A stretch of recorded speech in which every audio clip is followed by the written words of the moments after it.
Hi, hello friends எல்லாரும் எப்படி இருக்கீங்க? நம்ம தமிழ் கிட்ஸ் ஸ்டோரீஸ் சேனலுக்கு சப்ஸ்கிரைப் பண்ணுங்க எல்லாரும். உங்க ஃபேமிலி அண்ட் ஃப்ரெண்ட்ஸ்க்கு ஷேர் பண்ணுங்க. உங்களுக்கு ஆல்ரெடி நான் சொன்ன மாரி அழகான கதைகள்லாம் வரும். ஃப்ரீ டைம்ல பாருங்க. எல்லாருக்கும் ஷேர் பண்ணுங்க. இன்னைக்கு ஒரு சூப்பரான ஒரு கதை பார்ப்போமா? ஒரு அழகான ஒரு கிராமம். அதுல ஒரு சிற்பி. ரொம்ப எளிமையான தோற்றத்துல அழகா சிலைகள்லாம் வடிவமைச்சு தருவாரு.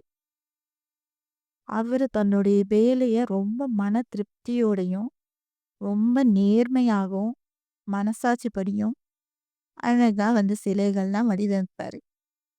யாரு என்ன வேலை குடுத்தாலுமே, அத அழகா நம்ம முடிச்சு தரணும். அதுல எந்த குறைகளும் இருக்கக்கூடாது.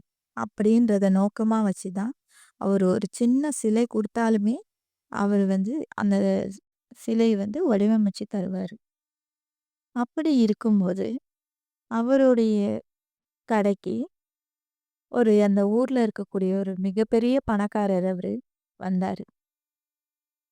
வந்ததும் வாங்க அப்படின்னு சொல்லிட்டு, சொல்லுங்க உங்களுக்கு என்ன வேணும் அப்படின்னு கேட்கும்போது, அந்த பணக்காரர் சொன்னாரு, என்னுடைய வீட்டுக்கு ஒரு அழகான ஒரு சிலை வேணும். நானும் நெறைய இடங்களுக்கு பார்த்துருக்கேன். நீங்க ரொம்ப அழகா எல்லாமே பண்றீங்கன்னு நான் கேள்விப்பட்டு தான் நான் உங்க கடைக்கு வந்திருக்கேன். எனக்கு ஒரு அழகான சிலை நீங்க செஞ்சு தரணும் அப்படின்ட்டு கேட்டாரு.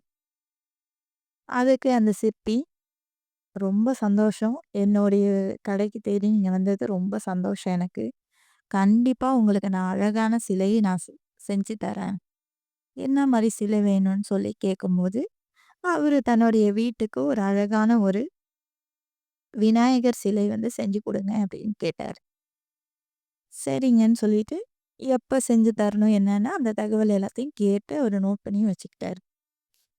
சரின்ட்டு கிளம்புறதுக்கு முன்னாடி, அங்க ஏற்கனவே அந்த சிற்பி 2, 3 சிலைகள்லாம் வடிவமைச்சு வச்சிருந்தாரு. அத பார்த்துட்டு கேட்டாரு. இந்த சிலைகள்லாம் நீங்க தான் வடிவமைச்சு வச்சிருக்கீங்க. ஆனா இந்த 2 சிலையுமே ஒரே மாதிரியே இருக்கு பார்க்கறதுக்கு. இது வெவ்வேறு கோயிலுக்காக நீங்க வடிவமைச்சிருக்கீங்களா? அப்படின்ட்டு கேட்குறாரு.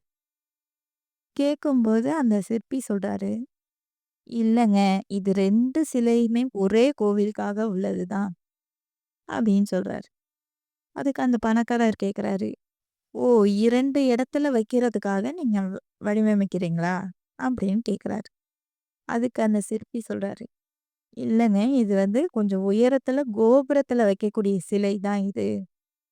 ஆனா நான் 2 செஞ்சிருக்கிறதுக்கான ரீசன் என்னன்னா, ஒரு சிலையில நீங்க நல்லா உற்று கவனிச்சீங்கன்னா தெரியும்.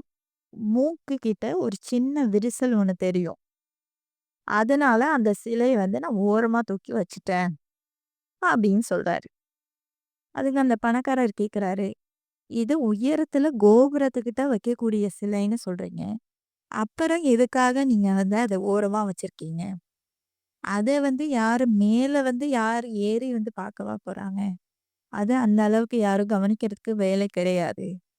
அத நீங்க அப்படியே செஞ்சு குடுத்துருக்கலாமே!" அப்படின்னு சொல்லி கேட்குறாங்க.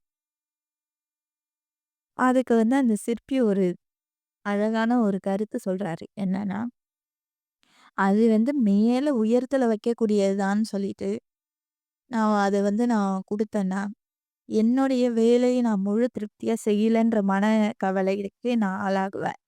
அதுவும் இல்லாம, இப்ப நீங்களே அவ்ளோ பெரிய பணக்காரங்க. அத்தன கடைகள் இருக்கும்பொழுது, என்னுடைய கடைய தேடி நீங்க வந்திருக்கீங்க. எதுக்காகன்னா, என்னுடைய வேலை நன்றாக இருக்கும், சுத்தமா இருக்குன்றதுக்காக தான் நீங்க வந்திருக்கீங்க. எனக்கு அதுதான் ரொம்ப முக்கியம். இது உயரத்துல வைக்கிறது தானேன்னு சொல்லிட்டு நான் அலட்சியமா நான் என்னுடைய வேலைய அரைகுறையா நான் செஞ்சேன்னா, என்னால என்னுடைய வேலைய என்னால கரெக்ட்டா நான் பார்க்க முடியாது. எனக்கு உள்ள பேரும் எனக்கு கிடைக்காது. அப்படின்னு சொல்லிட்டு, அந்த சிற்பி அழகான பதில அந்த பணக்காரர்ட்ட சொல்லிட்டாரு. அந்த பணக்காரரும், "நீங்க சொல்றது கரெக்ட்டு தான்.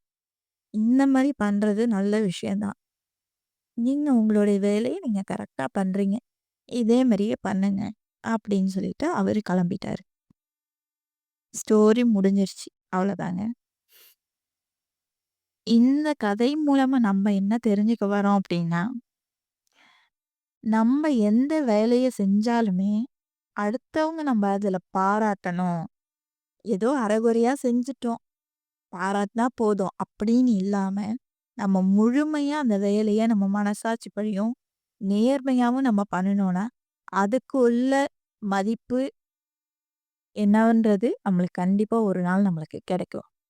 எத செஞ்சாலுமே நம்ம மன திருப்தியோட செய்யணும். யாரு கண்டுக்க போறாங்கன்னு சொல்லி, நம்ம அரைகுறையா அந்த வேலைய செய்யக்கூடாது. இதுதான் இந்த நம்ம கதை மூலமா நம்ம தெரிஞ்சுக்கிற ஒரு தகவல். இன்னைக்கு கதை உங்களுக்கு புடிச்சிருக்கும்னு நான் நெனைக்கிறேன்.